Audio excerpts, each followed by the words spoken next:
All right, the conversation about the economy and tariffs and what direction we're going after we watch what happened on the stock market. So we turn to our resident expert, Dr. Alex Tyson from Grand Canyon University. Thanks for doing this again, Doctor.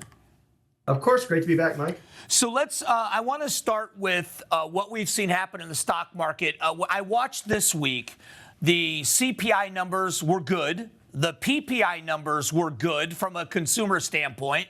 And yet, on the day the PPI numbers came out, we still saw a dramatic fall in Wall Street. Is that response to tariffs? Yeah, I think it's always good whenever you're looking at indicators like this to draw a distinction between there's indicators of where the economy is right now. And when you look at where the economy is right now, we had a cooler than expected CPI number, as you noted, a cooler than expected PPI number, and we had a basically business as usual employment report for this year. So in terms of where the economy is at the moment, meaning in terms of where employment and prices are right now, this is about as good as probably people were expecting. In fact, on the CPI side, a little bit better than expected. The negative numbers are coming on the anticipation side, and there the watchword is, as you mentioned, tariffs.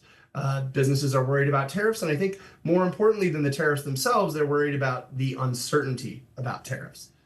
So when we hear, is it I'm speaking of Wall Street for a moment, is it that Wall Street doesn't know what direction it's going and Wall Street hates uncertainty? If they knew the direction, if it wasn't changing every other day, would they be more calm about what's happening?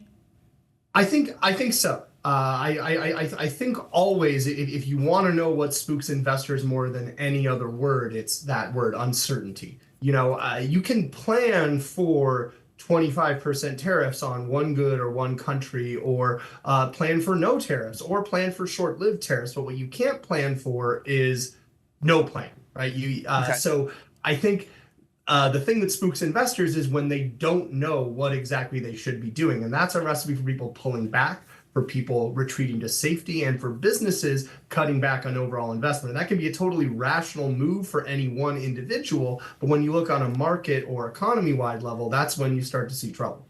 So let's talk about tariffs for a moment. And what I love about having you on is it's not the politics of tariffs, what a tariff is, what it's meant to accomplish, and what it does in your world of economics.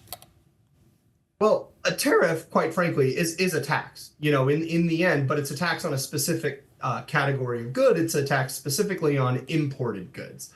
And when you talk about what tariffs are intended to accomplish, they can actually be intended to accomplish a bunch of different things. On one level, they're a tax like any other. They could be a way of raising revenue over a longer period of time. And you've certainly heard that floated as a way of potentially replacing things like taxes on tips or taxes on overtimes or taxes on Social Security. It could also be a foreign policy tool. It could be a way to extract concessions, and that's certainly been another thing that you've heard discussed. And finally, it could be a tool to restructure or incentivize industries to restructure where they locate, which is also, again, something that you've heard of. And interestingly enough, depending on which goal you're actually aiming for, that's going to make a huge difference to whether a certain tariff policy is or is not effective. You can't just say, oh, are tariffs good or bad? You have to say, well, are tariffs good or bad for a specific purpose? So when you see what's happening politically with this, do you believe in response, because countries need to work together, do these things normally resolve themselves so the countries are working together?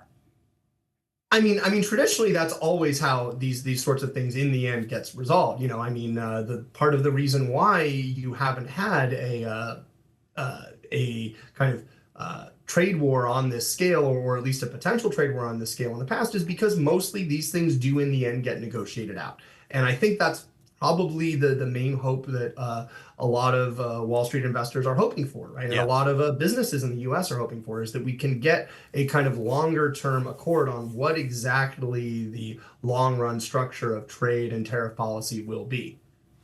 Dr. Tyson, I always appreciate the expertise. I like taking the politics out and go to the experts, and you're truly that. So thank you for your time. Awesome. Thank you, Mike. Great to be here. All right, we'll be back in just a moment.